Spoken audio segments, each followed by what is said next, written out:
Good morning, everybody. Oh, sorry. Thanks for being here. This is such an important event. As Jack said, my name is Jace Watford, and Jared, the Executive Director of the United Way, he asked me to speak after he had heard me talk at the Lakehead Social Planning Council's AGM meeting. At first, I wasn't sure where I fit in with this breakfast with the city's most important people. I mean, well, other than the fact that you all like breakfast and, hey, I like breakfast. Now, having lived in poverty and being food insecure for the majority of my life, I always like to joke when I get booked for events that have free food, that's why I'm there. Last January, I spoke in Toronto for the Ontario Homelessness Summit, and I joked that I wish I had some Tupperware. And at the end of the event, one of the organizers came up and gave me a Tupperware full of food and said, "Here you go." Got to be careful what you ask for sometimes. Now, Jared wanted me to speak on the topic of what your donation looks like. Now, I'll be honest, I don't know you, not all of you face to face. I have no idea who 80% of you are. Now, I know most of the places you represent, but other than that, kind of like a little out there. The thing is, though, your donation knows me. In today's world, we have such a place that we want immediate gratification for the money that we spend. You know, I want a new car, I want a new sled, I want new clothes. It's hard to put faith in an investment that is long-term and doesn't always yield a return. So take a good look at me, for everyone that's made a donation. I mean, take a real good look. Because in a sense, you've all bought me. Well, not me per se, but you bought into what I can be. You bought into my future. You invested into what I can become and not what I was. So what was I? I was born to a poor, abusive family where I swear I came out of the womb fighting. I emulated everything that I saw, which was the complete wheel of abuse: emotional, mental, spiritual, physical, sexual. There was intergenerational trauma, intergenerational poverty was passing through me with every step. I was sexually abused by outsiders, my parents beat me consistently, and I was constantly bullied for how much of a stupid reject I was, which carried over into school where I didn't have a single friend until I was in grade 9. Now I apologize, this stuff's kind of hard to hear with a plate full of watermelon in front of you. But I promise if you wait long enough, the story will brighten and your breakfast will become appetizing again. I was kicked out at 16. I was living in Toronto at the time. I couch surfed for 2 years, and then I bolted to Alberta to escape my family. From Alberta, I went to Vancouver and I joined cruise ships. Ships were good for me. I fit in well. I'm a high-octane, fun-loving guy who enjoys having fun for a living. Now, I was out there for almost 8 years until a bipolar mania hit me. And they didn't know what to do with me. They're not prepared for something like that. Imagine putting and stuffing all your pain and your trauma into a bottle. It's only a matter of time before that cork is destined to pop. So they gave me medical leave, which was just them dropping me in Vancouver and saying, "Call me."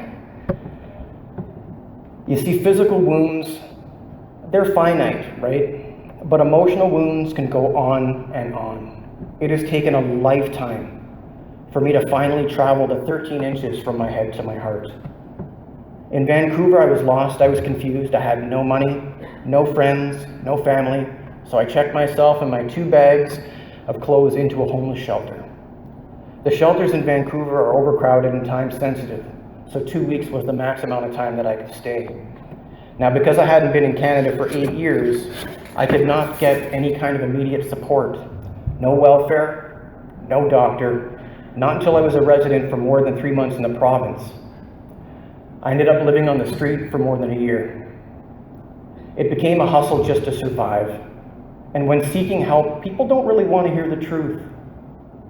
When I talked with them about my life and I hit them with that truth, my story scared them.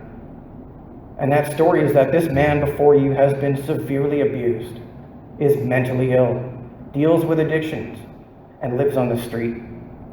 This same man, while living on the street, was ignored, was spit on, was shamed by the passers-by, and when this man went seeking help, he was constantly told that he was helpless and was refused service by the professionals for whom he asked for help.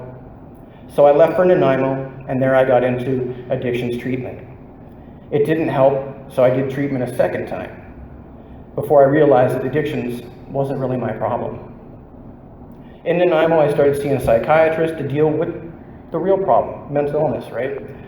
So I would rotate from park benches to shelters for the next 8 months. In my life, I've been labeled with bipolar, OCD, ADHD, PTSD, and a substance abuse disorder. Now, the best part about getting 5 labels is you get the 6th one for free. Things weren't getting any better, so I left and I went east.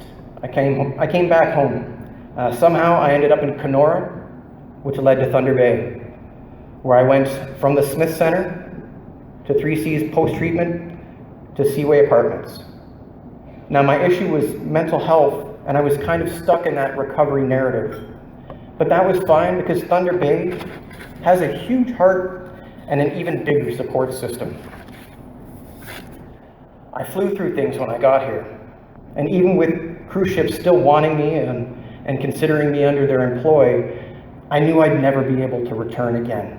So I formally quit, I got put on ODSP, and I committed to making Jace great again.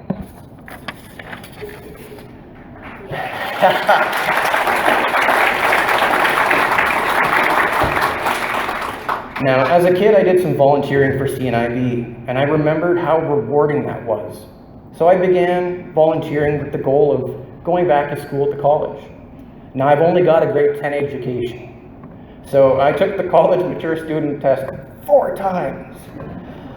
If anyone tells you you don't need math in life, they lie to you.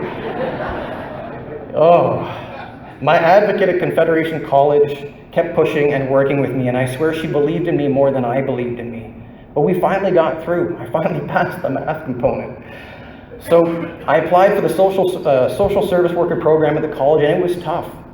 To be completely honest, a lot of people scoffed when I told them what I wanted to be. A lot of people in recovery circles were saying everyone wants to be a social worker. You know, you'd be terrible at it because you're too strong-willed, too strong-minded, and you think too much, right? So I did the first year of the SSW program at the college, and my final grade point average was 90.4.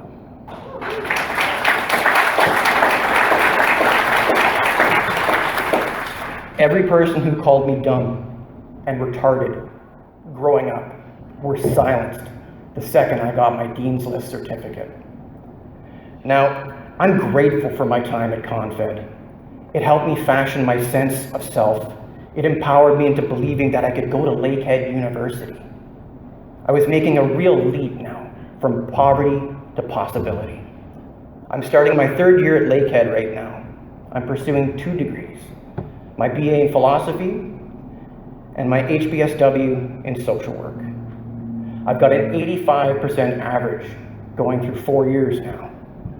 My goal is my master's and my PhD. The way I see it, if Donald Trump can become president, then a homeless guy can become a doctor.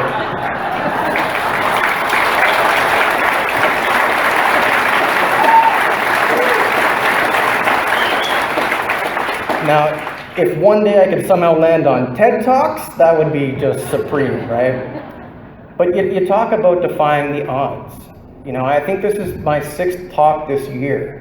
I was interviewed for a book being written by Canadian bestseller John Paul Bedard, where my story is now going to share pages with the likes of Ben Johnson, the Canadian sprinter, Clara Hughes, gold medalist, Dr. Gabor Mate and Michael Landsberg. I'm just an ordinary guy, and while everything I went through seems normal to me, by sharing my story I can see that I'm kind of living an extraordinary life. In my journey here in Thunder Bay, I volunteered with the RFDA and Big Brothers, where I learned about being selfless and giving back. I sit on a number of boards, PACE, People Advocating for Change Through Empowerment, where I'm a peer mentor, Thunder Bay Drug Strategy, and through the Lakehead Social Planning Council, I accompany their lead researcher and assist with the poverty reduction strategy. These all teach me responsibility. They give me new tools, but they also give voice to the individuals who have lived experience and the value and importance of that. I have used every food bank in town. I'm not ashamed of that. You gotta do what you gotta do. I still use the Good Food Box. I would attend as many free workshops that I could that were put on by the Northwestern Ontario Women's Centre. I wanted to learn, to stay humble, be moldable and malleable. Before my health took a rough turn, I worked with the John Howard Society, such an incredible agency who taught me even more. And working through them as a frontline worker, I had multiple interactions with Thunder Bay Counseling Center, March of Dimes, Independent Living Resource Center, Community Clothing Assistance, and all which provide vital services to Thunder Bay. And as I see it, are all working to connect the silos in the community. Now, people who are not winners, they collect in smaller groups and then complain about those that are in those smaller groups. Winners assemble in a team. There is no I in team. And that's what I see in Thunder Bay. Winners who work together addressing the many issues that stand before us in the community. Simply put, it takes a village to raise a child. When the family's no longer in the picture, you needed that, I need that, we all need that. I haven't had this kind of support anywhere else. I haven't seen it anywhere else. And I've traveled the entire globe.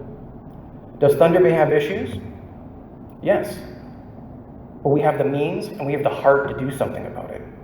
Your donation is important. And while it's not always seen immediately, hopefully my story shows you that your donation bought and built a student. It bought and built a helper.